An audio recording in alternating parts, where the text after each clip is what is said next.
Hey, what's up guys? Today, I'll show you a supernatural horror film named Minxiong Haunted House.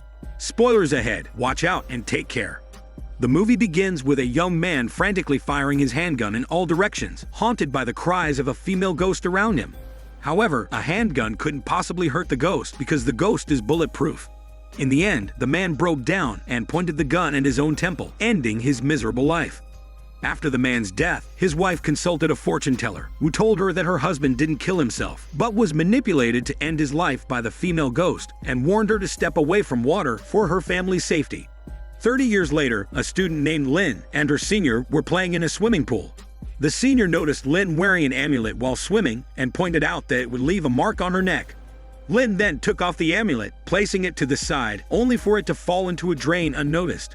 When Lynn dove back into the water, she was drowning, struggling and sinking. The senior jumped in to rescue her, but in a daze, he saw a headless ghost pulling on Lynn. Frightened, the senior surfaced for air. Fortunately, a lifeguard noticed Lynn's predicament. When the senior dove back in, he saw that the headless ghost had released Lynn and found her unharmed, only experiencing a sudden cramp in her leg. The senior was worried that she would be frightened, so he did not tell her the ghost he saw. Back at home, Lynn was about to rest when her mother, Sin, urged her to accompany her grandmother in paying respects at her grandfather's grave. It turns out their house was the haunted one from 30 years ago. On their way, Lynn was distracted by her phone and fell. Her mother reminded her that it was the day of mourning the dead and that she should bow in respect to avoid being harmed by evil spirits. Lynn, however, was annoyed by her mother's nagging. Seeing the deep rift between her and her daughter, Sin couldn't help but feel sad.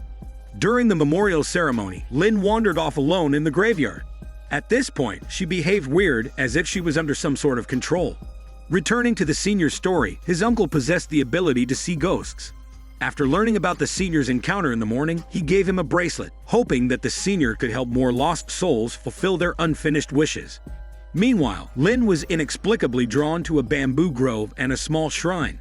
As she opened the shrine's door, she was knocked down by a sudden gust of wind.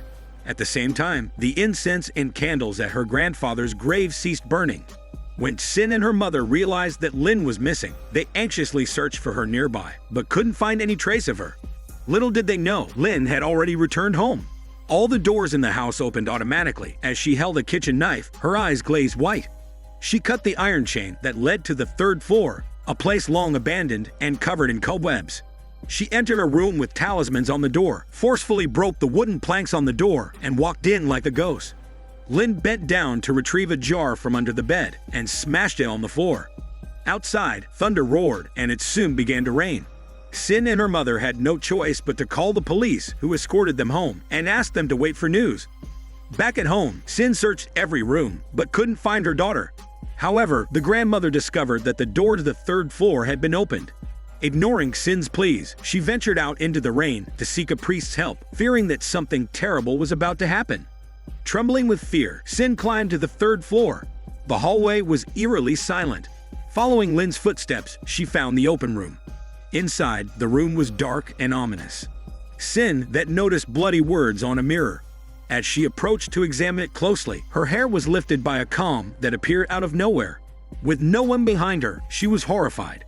Just as she was trying to regain her composure, the clothes in the room turned towards Sin. Terrified, she desperately tried to escape the room, but the door slammed shut, refusing to open despite her efforts. Then, a few drops of blood fell onto her forehead. She was scared out of her wits, stumbling backward into the room's wardrobe. In a panic, she crawled inside the wardrobe to hide. The sound of someone coming upstairs could be heard. Sin peeked through the wardrobe door and saw that it was Lynn's senior. He had come to their home to look for Lynn and had followed the screams upstairs to the room. However, upon seeing Sin, he unconsciously took a step back. After introducing themselves, the senior couldn't help but keep staring at Sin, sizing her up. Suddenly, a loud noise startled both of them. Despite the shattered mirror, the room's reflection was still visible. As they approached to examine it, Sin's mind began to flash back to her childhood memories.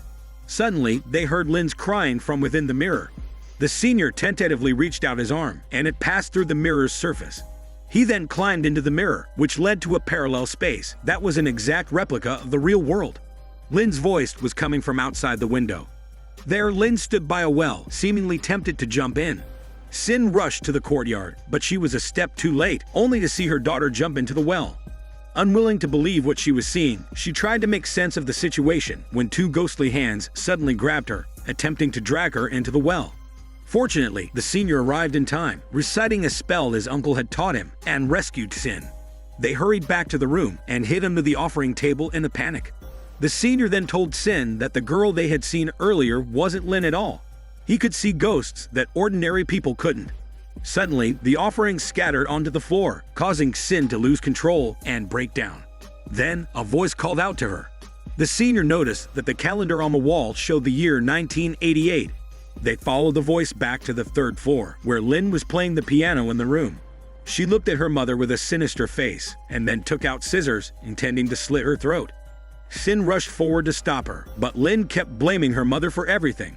Sin called for the senior's help, but he remained unmoved because the girl in Sin's arms was not Lin, but an evil ghost. They tried to return to reality through the mirror, but the passage in the mirror had disappeared, and no matter how hard the senior tried, it was of no use.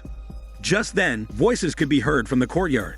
To their surprise, they saw the grandmother had found the priest, and they were sealing the dry well with wooden planks. The senior and Sin watched through the mirror as the grandmother and the priest entered the room. Upon seeing the shattered jar, the priest knew the female ghost had returned. He asked the grandmother to retrieve a photo that had been hidden under the jar, and then he drew talismans all over the photo with a cinnabar pen. He handed the grandmother a heavenly token, instructing her to strike the photo, while reciting the name of the person in the photo. As the grandmother continued to strike the photo, the alternate space where the senior and Sin were staying started to shake and collapse. The priest seemed to sense that the enemy was getting closer. Lin, possessed by the vengeful ghost, appeared again. The priest urged the grandmother to keep striking. Each strike caused more tremors in the alternate space and more pain for Lin. With the continuous smacking sounds, Lin wailed in pain and couldn't bear it any longer. She eventually spat out a puff of red smoke from her mouth. The senior seized the opportunity to break the mirror and return to reality, while Sin fell into an endless abyss as the space collapsed. After that, the senior hit Lin on the first floor and told her not to come out, no matter what happened. Meanwhile, on the third floor, a headless female ghost was strangling the grandmother. The priest was terrified and collapsed to the floor. Just as the grandmother was about to meet her end, the priest came to his senses and began fighting back. However, the vengeful ghost's power was far beyond the priest's own, and she knocked the sword from his hand with a single move. A drop of blood fell on the grandmother's forehead, and she looked up to see the ghost once again strangling her. The ghost then turned into a puff of smoke and possessed the grandmother. Terrified, the priest fled the room as fast as a Tesla bike, with the grandmother wielding a kitchen knife close behind. The priest tripped and fell at the stairway corner, his confidence completely shattered. He could only watch helplessly as the grandmother slowly approached. She became more aggressive with each slash, increasingly enthralled by that. In no time at all, the priest was left lifeless. Witnessing everything, the senior prepared to flee, but the possessed grandmother instantly appeared in front of him, pressing a knife against his neck. She brought the senior to the dry well and demanded that he go down into the well to retrieve something for her. The senior pried open the wooden planks covering the well and slowly descended to the bottom, following the rope. Following the ghost's instructions, he found an object wrapped in a talisman. When the senior returned to the surface, the grandmother gestured for him to unwrap it. To his horror, it contained a human skull. The senior backed away in fear, but the possessed grandmother picked up the skull, visibly in pain. She then placed the skull upright and forcefully kowtowed to it, her head striking the ground. Soon, her forehead was bleeding. The senior asked if there was anything he could do to help fulfill her wishes. Upon hearing this, the ghost slowly turned around. A voice from the well said, "Bury me with my sister." It turned out that the grandmother had 3 children, an elder son named Ming, and 2 younger daughters, Sin and Dexin. The family had once been wealthy in their village, where the belief in favoring sons over daughters persisted. As the youngest daughter, Dexin was particularly disliked by her mother. Any mistakes were always blamed on her. Fortunately, the 2 sisters were close, which was Dexin's only source of comfort. However, one day, Sin's shoe fell into the river, and Ming accidentally drowned while trying to retrieve it for her. Seeing her mother crying heartbreakingly, Sin hurriedly swapped Dexin's shoe with her own, lying that Ming had died trying to retrieve Dexin's shoe. No matter how much Dexon tried to explain, it seemed that no one was willing to listen to her. Since then, the two sisters' relationship gradually grew distant. Sin, perhaps out of guilt, couldn't help but comfort her sister, saying no matter what happens in the future, she will always be with her sister. As time went by, Dexon isolated herself in her room, rarely going out. One day, as she sat in front of the mirror combing her hair, large black spots suddenly appeared on her face. She tried to turn her face to see more clearly, but the reflection in the mirror didn't move at all. This completely terrified Dexon, who started to feel that there was something sinister in her room. So her mother brought in a priest to perform an exorcism for her. Before leaving, Dexon sought help from her sister, who coldly closed the door on her.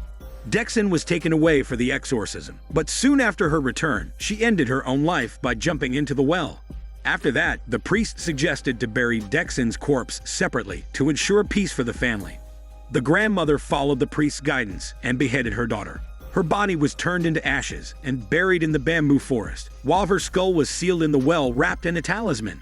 Pieces of her clothing, hair, and comb were placed in a jar under the bed, pressing on a photograph.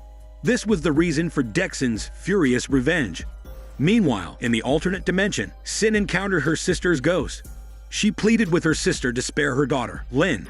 The reason Dexon harbored such resentment towards her sister was that during her exorcism, the priest and his disciple had taken turns violating her.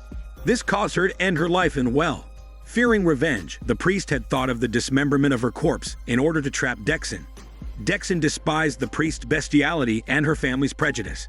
Dexon wished she could be Sin, loved in everyday life and protected by their parents even when making mistakes. So on the day she resolved to die, she put on her sister's clothes, hoping it would bring her some comfort. At this point, the twist shows that not long after Dexon's death, Sin had a fierce quarrel with her mother because of her sister's death and accidentally fell into the well, dying more than a decade ago. Out of attachment to her daughter, her spirit had always stayed by her side, refusing to leave. All this time, only Lynn and her grandmother lived in the house. That explained why the senior was so surprised when he saw Xin. However, the grandmother had buried Xin elsewhere, so Dexon's wish was to be buried with her sister. The next day, the grandmother was taken away by the police, as she had personally killed the priest when she's possessed. The senior and Lynn buried the sisters' remains together, fulfilling Dexon's wish and hoping that they could get along well in the afterlife. After that, Lynn went to Kuala Lumpur with the senior to study, seemingly a happy ending. However, when they visited the grandmother in prison, she was in a daze and didn't recognize her granddaughter Lynn, but mistook the senior for her son Ming. She then revealed more secrets about the haunted house. It turned out that the young man who died 30 years ago was actually Lynn's grandfather, who was manipulated by their maid's ghost to end his life as shown at the beginning of the film. It's revealed the man maintained an affair with the maid and made her pregnant. But their affair was later discovered by the grandmother, who forced her husband to break up with the maid. The maid, however, got humiliated and ended her life in the river. After the maid's death, she turned into a vengeful ghost, not only killing the man, but also causing the deaths of his family's descendants, Ming, Dexon, and Sin, ending the three siblings' lives in the same well. But the maid didn't kill the man's wife, possibly because making her watch her children die in front of her was far more painful than her own death. After that, Lynn and the senior went to find advice from the same fortune teller as her grandmother did 30 years ago, who told her to step away from the haunted house forever. This is Daniel CC Movie Channel. Stay safe and enjoy your day.